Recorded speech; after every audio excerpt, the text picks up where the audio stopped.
আসসালামু আলাইকুম everyone, welcome back to my channel. আশা করি কাছে দূরে যে যেখানে আছেন ভালো আছেন। আপনাদের দোয়ায় আমরাও ভালো আছি। সো আজকের এই ভিডিওটা শুরু করছি আমি পেনাংয়ের এই বাসাটা থেকে। তো যেহেতু আমরা পেনাংয়ে একদিন থাকবো, তাই আমরা একদিনের জন্য এই বাসাটা রেন্টে নিয়েছি। আর এইদিকে আরও সারিসা ওদেরকে একটু খাইয়ে রেডি করে দিয়েছি, কারণ আমরা আবার বিকালবেলা বের হয়ে যাব বাইরে। তো ভাবলাম একটু বাসাটাও আপনাদেরকে ঘুরে দেখাই কেমন। তো বাসাটাও মোটামুটি ভালোই। এই যে এটা হচ্ছে একটা ওয়াশরুম, অ্যান্ড এই ওয়াশরুমটা হচ্ছে এই রুমের সাথেও অ্যাটাচ করা। তো বেসিক্যালি এটা সামিরের রুম। এই যে সামির অলরেডি ওর জিনিসপাতি এখানে থুয়েও দিয়েছে। তো এখানে একটা আলমারি আছে। রুমগুলো হোয়াইটের ভিতরে কাজ করা, তো দেখতে খুবই আমার কাছে অ্যাস্থেটিক লাগছে। ভালো। আর এই যে এটা হচ্ছে আমাদের কিচেনেও পানির ব্যবস্থা আছে, একটা চুলা আছে। আমি চাইলে আমরা রাত্রে রান্নাও করতে পারবো। আবার এদিকে একটা হচ্ছে ফ্রিজও আছে, বাট যেহেতু আমরা এক রাত থাকবো তো আমাদের এগুলো এত কিছু দরকার নাই। বাট এই যে আমরা বিচ থেকে আসার পরে আমাদের সব কাপড় চোপড়গুলো অলরেডি ওয়াশিং মেশিনে দিয়ে দিয়েছি। তো এটা একটা ভালো ব্যাপার হচ্ছে এই বাসাটাতে একটা ওয়াশিং মেশিন আছে, যেটা আমাদের কুয়ালালামপুরের বাসাটাতে নাই আর কি। তো ভালোই হয়েছে, যেন কাপড়গুলো আমরা সাথে সাথে ওয়াশ করে নিতে পারছি। আর এই যে এটা হচ্ছে আমার রুম। এখানে একটা সুন্দর ড্রেসিং টেবিল আছে। আমার কেন যেন ওই হোটেলটার থেকে এই বাসাটা বেশি ভালো লেগেছে, কারণ এটাতে অনেক কিছু প্রয়োজনীয় জিনিসপাতি আছে, তাই আর কি। আর এই যে সন্ধ্যাবেলা আমরা বের হয়ে গেছি। বের হওয়ার কথা ছিল বিকালে, বাট আমরা টাইম কভার করতে পারি নাই, হেলে ধুলে কাজ করতে যে একটু দেরি হয়ে গেছে। তো এখন আমরা চলে যাচ্ছি বিচে। আর বিচে অল্প কিছুক্ষণের মধ্যেই শুরু হয়ে যাবে ফায়ার হান্টার শো। এখানে আগুনের খেলা দেখানো হবে। তো আমি জাস্ট এই জায়গাটাতে এসে অবাক হয়ে গেলাম যে একটু আগে এই জায়গাতে আমরা গোসল করে গেলাম, বাট যেরকম লাগছিল এখন পুরাই অন্যরকম। অন্যরকম একটা রোম্যান্টিক ভাইবস আসছে পুরা। তো এখানকার ওয়েটারগুলো এসে আমাদেরকে সব ডিরেকশন দিচ্ছিল যে সামনের টেবিলগুলোতে যদি বসতে চাই সেক্ষেত্রে আমাদেরকে 3-4 হাজার টাকা মতো বিল করা লাগবে। আর পিছে বসলে আমাদের ইচ্ছা মতো আমরা অর্ডার দিতে পারবো, কোনো রেস্ট্রিকশন নাই। তো প্রথমে আমরা পিছেই বসলাম।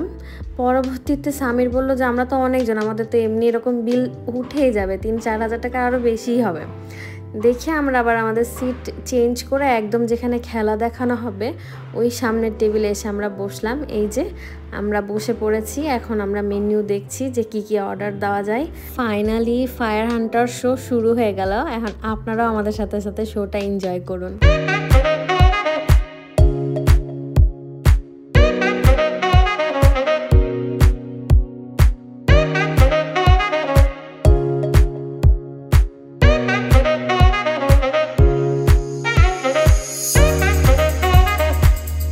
গাইস, এখানে নিচে যে বাচ্চাটা খেলা দেখাচ্ছে, এই বাচ্চাটার বয়স নাকি বলে 6 বছর। মাত্র 6 বছর বয়সে বাচ্চাটা কত বেশি এক্সপার্ট দেখুন।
Evolutionary process going on, but mankind won't be destroyed. The fact that you and I are working here today is evidence of that.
আল্লাহ, এদিকে দেখি দুই ভাই বোন বালি পেয়ে আবারও খেলা শুরু করে দিয়েছে।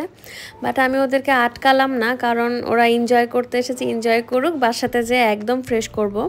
বাট মজার ব্যাপার হচ্ছে এই বালিগুলো শরীরে লেগে থাকে না, অনেক মোটা হওয়ার কারণে শরীর থেকে ঝাড়লেই পড়ে যায়। এজন্য আমাদের কাপড় চোপড় কোনো কিছুই বেশি একটা ময়লা হয় নাই।